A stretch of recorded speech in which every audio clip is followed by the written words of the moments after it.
This is all out in the public sphere now. There's a guy named Asif Merchant who was just Right. tried in New York. He's a Pakistani national who ostensibly was recruited by the Iranians to come here to America and find a way to kill President Trump. Mhm. Merchant is arrested 2 days before Butler. Right before he's arrested, he's in a hotel room and he hires a guy who he says is a sniper. And he, reports back up to the Iranians, I've got a sniper, and that's how I'm going to kill President Trump at one of his rallies. So I read this and I'm like, well, what happened to the sniper? We know what happened to Merchant. I got it. He's in jail. What happened to the sniper? It's, I have to do some asking around. FBI comes back and they say, well, don't worry about that guy. He's one of our informants. And okay, I'm like, all right, he's one of your informants, huh? Okay. The sniper? The sniper, because he was never a sniper. He wasn't a sniper. He basically just kind of tricked Merchant into saying, sniper. Merchant doesn't seem to be the sharpest tool in the shed. Yeah. But So that's the guy they picked to. yeah. So Merchant's in jail. I said, okay, well, I've ran a lot of sources in my time overseas.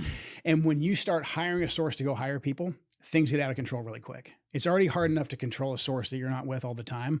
But when the source starts hiring what we call subsources, where it's like, you go hire your buddy, but I only talk to you, things get pretty crazy pretty quickly. So I asked the obvious question, like, okay, so that guy was your CHS. Number one, are you sure that Merchant wasn't talking to other people and he didn't hire other snipers? Have we done the proper analysis to see if there was any linkage between anyone in Butler, Pennsylvania, Thomas Crooks, and anybody else that Merchant interacted with? We got blocked, got, crickets on that one, like no answers whatsoever, nothing to see here. If you keep investigating, you keep asking questions, you're going to mess up the trial that's ongoing with Merchant. That's what the FBI always says. So I said, okay, fine. Crooks's devices, his computer, his cell phone, etc.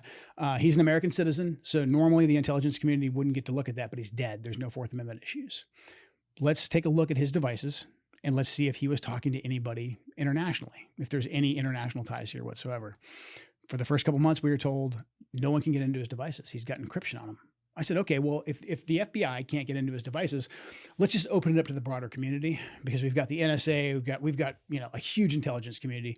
I think someone's going to be able to get into those devices. Crickets.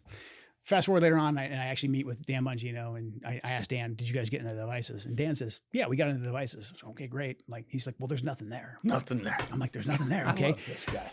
I'm like, if there's nothing there, let's just let us still do our due diligence. Can we at least see, what's in the devices, and maybe there's, potentially foreign ties. If not, fine, but at least we've done our due diligence.